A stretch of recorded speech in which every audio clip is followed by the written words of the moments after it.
ADRE grade 3 ম্যাথমেটিক্সৰ এটা খুব important topic হল polynomial মানে হৈছে বহুপদ এই টপিকৰ পৰা 2 মাৰ্কস তোমালোকে এক্সামত দেখা পাবা কিয়নো সিলেবাসত জেনাৰেল ম্যাথমেটিক্স বুলি মেনশন আছে তো জেনাৰেল ম্যাথমেটিক্সৰ পৰা কিন্তু ডেফিনেটলি কেইটামান কোশ্চেন দিবই এক্সামত সো এই টপিকটো মিস কৰি নাযাবা এই টপিকৰ মেইন কি ইম্পৰ্টেন্ট কোশ্চেন আছে এই কোশ্চেন কেইটা মই কৰাই দিম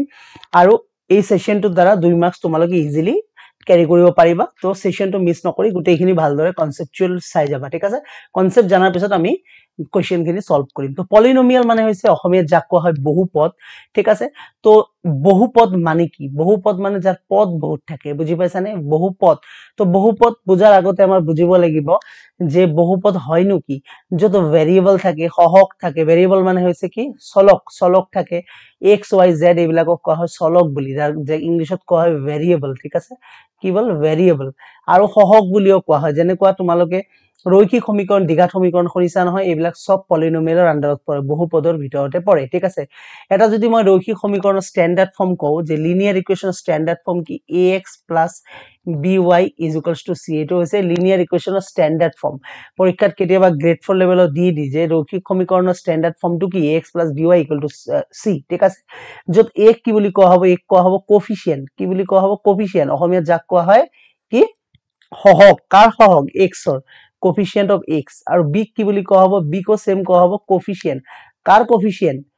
এয়া হল কি কাৰ coefficient y এর coefficient of y তেন্তে c কি c হৈছে constant মানে কি constant মানে অসমীয়া যাক কয় ধ্ৰুবক কি বস্তু ধ্ৰুবক হৈছে তোমাৰ যাৰ ভ্যালু কেতিয়াও চেঞ্জ নহব 5 দিলে 5 এ থাকিব 6 দিলে 6 এ থাকিব 7 দিলে 7 এ থাকিব কিন্তু যেতিয়া তুমি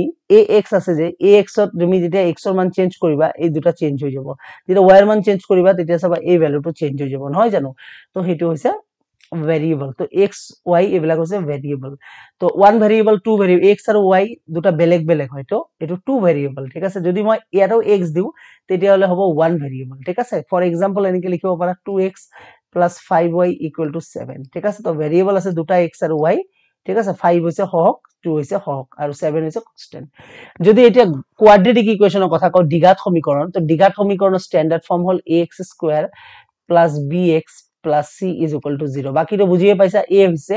x² ৰ সহগ কোফিশিয়েন্ট আৰু b হৈছে x ৰ কোফিশিয়েন্ট c হৈছে কনস্ট্যান্ট ভ্যালু বুজি পাইছা নহয় এটো কোয়াড্ৰেটিক ইকুয়েশন এটা বুজি পাবা কেনেকে কোয়াড্ৰেটিক ইকুয়েশনৰ স্ট্যান্ডার্ড ফর্মটো লিখি দিলো x² + bx + c ঠিক আছে অকল মনত ৰাখিবা কোয়াড্ৰেটিক ইকুয়েশন এটা ডিগ্ৰী সদায় কিমান থাকিব ডিগ্ৰী সদায় 2 থাকিব কোয়াড্ৰেটিক ইকুয়েশনৰ ডিগ্ৰী মানে কি ডিগ্ৰী মানে আকৌ পাৱাৰ বুজায় ডিগ্ৰী মানে কি বুজায় পাৱাৰ 2 থাকিব সে মই লিখিলো 2x² + 3x + 6 = 0 সাপোজ কথাৰ কথা লিখিছো তো পাৱাৰ কিমান আছে 2 আছে নহয় তো 2 থকা মানে এটো এটা দ্বিঘাত সমীকৰণ ঠিক আছে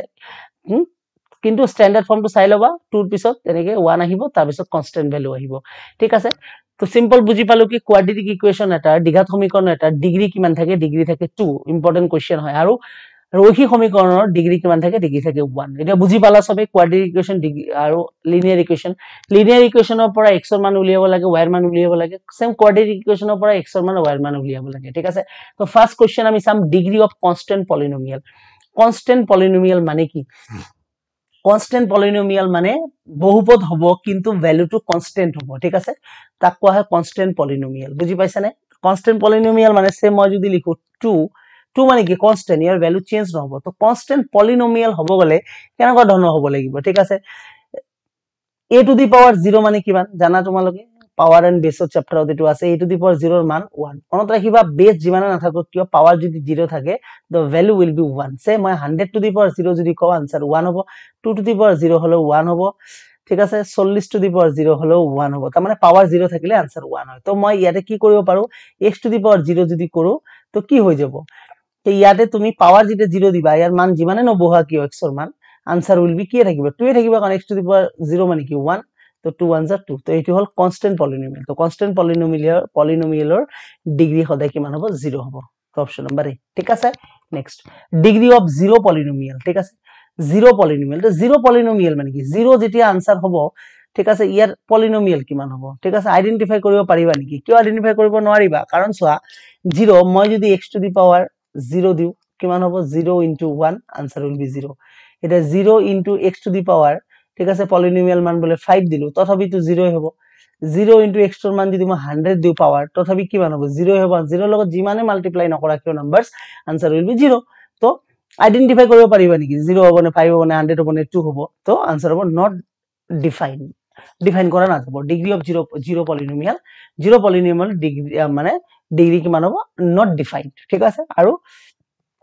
আগৰ কোশ্চেনটো আছে কনস্ট্যান্ট পলিনোমিয়াল হৈছে 0 আৰু ৰৈখিক সমীকৰণৰ ডিগ্ৰি কিমান ৰৈখিক সমীকৰণৰ ডিগ্ৰি হৈছে 1 লিনিয়াৰ ইকুৱেশনৰ যদি কয় ডিগ্ৰি অফ লিনিয়াৰ পলিনোমিয়াল হেতু হ'ব 1 আৰু যদি কয় কোৱাড্ৰেটিকৰ কথা কলে হ'ব 2 ঠিক আছে কিউবিক হলে হ'ব 3 ঠিক আছে তেনেকুৱা কথা তো মুঠতে যিকোনো এটা ইকুৱেশনৰ যেটো হাইয়েস্ট পাৱাৰ থাকিব হেতু হৈছে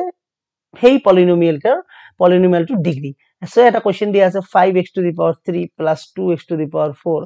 plus 3x square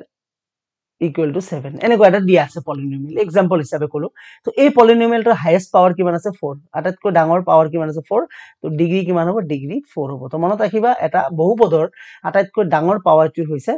degree of the polynomial ঠিক আছে নেক্সট